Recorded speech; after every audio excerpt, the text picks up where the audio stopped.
Now you are on the Limitation Users tab of the QuizMaker plugin.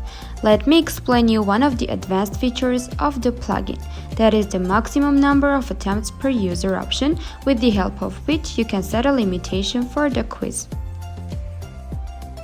By scrolling down a little bit, you will see the Turn on Extra Security Check option. If you have enabled the limitation for the quiz and don't want your users or students cheat during it, then you need to make use of the Turn on Extra Security Check option.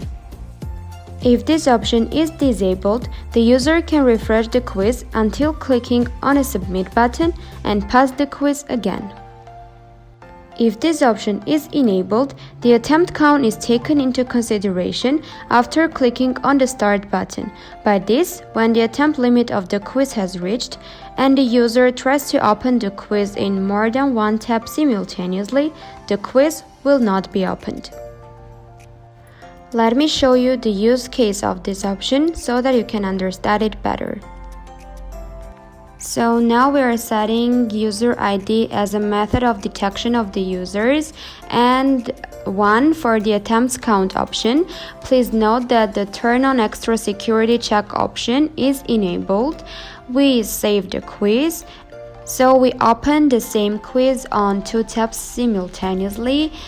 Here is this. So we click on a Start button to pass the quiz.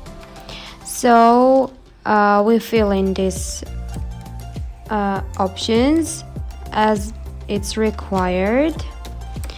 This is the email field and the name field. So we click on the Next button to pass the quiz. Here we choose 2 answers and don't click on the Submit button. When we try to open the same quiz on the second tab and pass it, we will see that it says you already passed this quiz.